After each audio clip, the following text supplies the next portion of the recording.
What we saw here, in my view, was the death of the mainstream media. CNN's doing mass layoffs. Yes. MSNBC, CNN, they've all dropped significant viewerships. We saw Trump do his rounds on the podcasts like Theo Von. He was on The Undertaker's podcast. He was obviously on Joe Rogan. Yes. I mean, he made his rounds. And I guess Barron was his advisor on those podcasts and go that route instead. Good for Barron.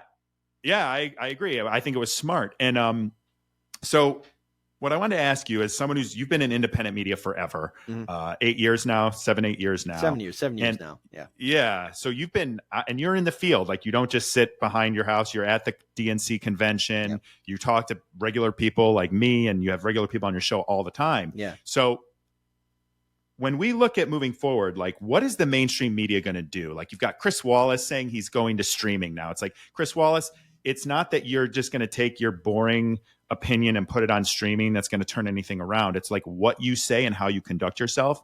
It's the content itself, not necessarily the platform. So what do you think these mainstream media outlets are going to do? Because they're folding very, very quickly. And how do you think that they're going to react to this epic funeral of their relevance? They're going to all become irrelevant. I think Fox News might be the last one standing because they're somewhat entertaining, but then again, too, their audience is like 70 plus years old. Precisely.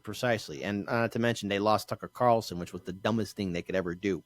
You guys still got Sean Hannity. Yeah. Wow. Whoop-de-doo. Whoop-de-freaking-doo. Fox News will be the last one standing. But we're witnessing, just like with the Democrats, an extinction level event. The old way to get information is dying. And even though corporate media had to bully its way onto YouTube, Twitter, Facebook, Instagram, nobody's tuning in because the content is stale. The reporters, the quote unquote journalists, get it wrong. You have overpaid actors. How better yet, you have overpaid reactors reading a script and following orders from the corporate overlords who control our politicians. That's why there's nothing but access there. We are seeing it fall apart because people don't trust the institutions anymore. They don't trust their politicians. They don't trust the media, and the media is going to die. Corporate media cannot withstand and live in the day and age in which the internet is a powerhouse. And just to add a few more things into it, when these pundits, these people who are going to be taking a pay cut, are also going to realize too, they're not as popular as they think they are. All right. And they should have taken the hint. All of them should have taken the hint when CNN did their CNN Plus that only lasted for 1 month, and they spent $250 million for it, and it was gone like that. These people are not smart. They're not intelligent, and they're not serious. And then when they come into our backyard, and Nick, I'm going to say this is our backyard. If you're going to come into our backyard with your stale content and thinking you're back on CNN, well, I'm so sorry. Cry me a river. No one cares if you're going to rage quit on Twitter, Don Lemon or Joy Reid. No one cares if you're going to end your Twitter account. Hasn't Don Lemon not deleted his account either? He did. I found it out on my show. He did. Okay. He did. He did it today. So when I went to look at his account, he deleted it. No one cares. Yeah, you might have an audience, but you're not going to be making the buku bucks that you made at CNN. And you were better off staying on X because, yes, X is more popular. Whether you like Elon Musk or not, it is a place where a lot of news is happening. It is a platform. And if you can't stand the toxicity or the bullyingness on the internet, then the internet's not for you. There are look, and don't get me, there are people who don't like me. Still be kind to people. Exactly, I still think people should be kind. Exactly. There are people who don't like me. Oh no, somebody said something mean about hard lens media. Oh, boo hoo hoo hoo hoo. Cry me a river. I got better things to worry about. I got personal issues to worry about. I got my own self to worry about than what somebody says about me. If they don't like me, fine. Guess what? Nobody's going to like you. There's some people going to like you. Some people are indifferent. And some people who just flat out hate you. Done. Have you seen that meme that's floating around that's like, imagine hating me while I'm sitting here on my bed petting my dog? Yeah. It's like, that's how I feel because a lot of people hate me too. And I'm like, get over yourself. A lot of times it's like, okay, imagine like I'm just sitting here sharing how I feel about something or encouraging you to vote. And you're so angry that you make 3 clicks to go unfollow me or that you're so angry you do however many types it takes to write a comment or send a DM. It's like, that is not about me. Yeah. That's about you. Like, get over yourself, okay? Number Yeah. one, and number two. Unfollow. That's my favorite when someone messages me to tell me they unfollowed me. Yeah. Okay, if you Thank unfollow you. me, fine, whatever. You didn't have to tell me that. It's just showing that also these pundits, they're not ready for this environment, this new day and age. And people who were once relevant will become irrelevant. And my job here at Hardlands Media is to make sure that we adapt, we cover the news, give our perspectives. And I always tell my audience, make your own conclusions, make your own opinions, do your own research, and listen to people who might have different perspectives and points of view. Like I'm going to have you co-host on my show on Friday, and I'm going to tell people like, hey, check out Nick's content in regards to mental health and emotional health and dealing with trauma. These are things that everyone across the political spectrum of generations can understand and relate to. But I tell people, look at different perspectives and points of view, become a well-rounded person. And you don't have to listen to me, but if anything, that's why I say I'm proud of my audience. Make your own decisions. Vote however which way you want. And if people are going to bully you, you push them right back. It's okay to swing at a bully. Well, don't try not to do that in real life, because there's consequences to actions. But anyways, you just got to realize you got to have a thick skin. And I think, to answer your question, corporate media is going to die out. Again, it's not going to happen tomorrow or next year, but they're going to be hemorrhaging money, hemorrhaging people, and the quote unquote talent on air. They might think that they're popular, but they're not.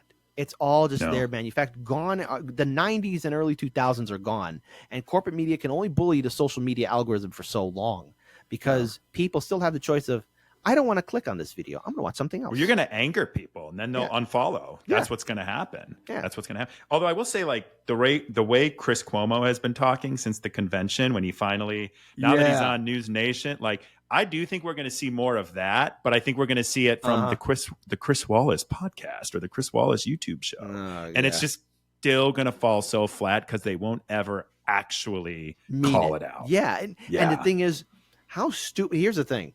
Again, how stupid is Don Lemon, where he had like a golden bag with Elon Musk having that show and then having that interview? Because if I interviewed Elon Musk, there's a lot of things I'd ask him about, but hey, Charlie screwed the pooch on that. And even Elon was like, I gave you this interview. This is irrelevant. How dare you? It's like, you had a chance. You had the bag.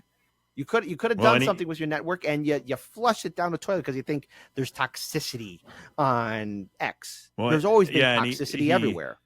Yeah, there is, and it's on every social media platform. And then the fact that he didn't even bother to have a good argument for being against free speech, like that's that interview, right, where they were arguing about free speech, and it's like, it's terrible. I hope that more and more people wake up to independent media. I tell people all the time, I get my news from YouTube, I get it from Instagram, I get it occasionally from Twitter, I get it from listening to podcasts, because I want to hear things thought out. I want to make my own conclusions, and that's what I encourage people to do. If someone's telling you something or telling you how to feel or telling you what to think, you are most likely being propagandized, and you should really take in information that you agree with and information that you don't, so you can get all perspectives and formulate your own opinion. Precisely and exactly. And again, that's why I like hanging out with you. That's why I wanted you on my show. We were covering election night, because I think you really brought up a lot of good points about mental health, trauma, what this election's doing. And look, you were correct, because right when we got done with the live stream, it was like, I think 12:30 when they finally called it, because after a while I was like, I'm getting burnt out, and then I got to cover. Oh my god! Yeah. I was tired. But days. Here's the thing: I had to do a morning live stream. You were like, dude, what the hell? Like, I'm like, how are you? I was literally like, for days, my brain was, I'm like, I don't know how you do this every day, because you were up all night. And then sure enough, I get the alert, 9 a.m. You're back live. I'm like, back live. Yeah. Well, I had to brew some coffee. I had to get myself ready for it. And, you want to know what it is? It's one of my ways of dealing with some trauma, and that is work. It's not the healthiest It's a trauma thing to response. Do. It is. No, it is a trauma response. It is a trauma response, but it's more. I do it too. It does make me happy.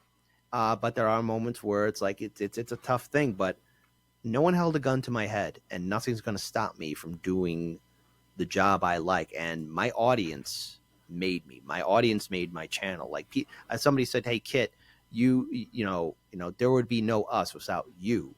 And on the one hand, I get it, but there would not be me without the show, without all of you supporting and building it up. And and liking my content and also liking my opinion and perspective. I got to remember that when I put, this blazer on, when I, put your pants on. Yeah, put my pants on, all that stuff.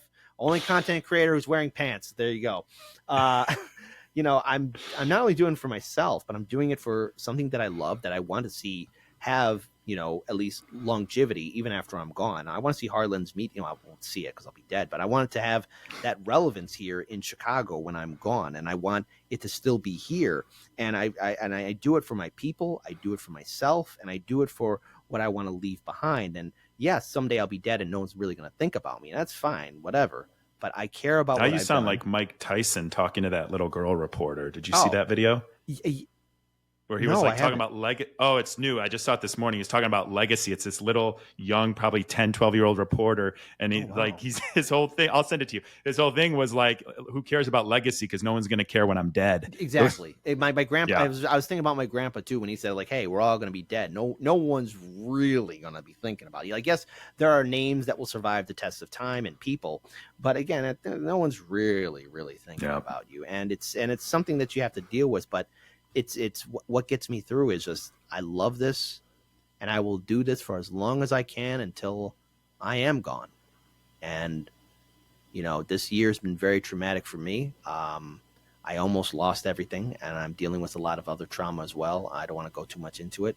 I got another relative, somebody very close to me who's sick, and I'm dealing with that. And, yes, I do unplug from the internet, but I also go into my work, and it's something that makes me joy because I know that the more I put into it, the more I'm getting out. And I have been seeing some very positive numbers and more people supporting my network across the political spectrum. And now I get some people, I don't agree with your take on that, kid, but I still love you. Like, okay, whatever. Like, it's fine. And that's fine. But I love this. It's healthy. And it's my way of dealing with things. And as time progresses, I hope to build a bigger network, studio, have a team, and just live my life for as long as I can, because no one's guaranteed a full life. And one last note here too, because I want to say this to the TikTok people. You never know when your friend, the Grim Reaper, is going to be coming around. Are you sure you want to cut off all your ties with your family? Because you want their last words to be, I don't like because you voted for Trump. And then, that's your last words you said to them. There's no redos, no reset. That's only in video games. You can't do that in real life. So make peace and learn to love each other, folks. We got 4 years of madness. It's going to be a lot of fun. Thank you for listening to this clip from the full episode of Eyes Wide Open. Please like and subscribe for daily clips and new episodes that drop every Tuesday. I appreciate you.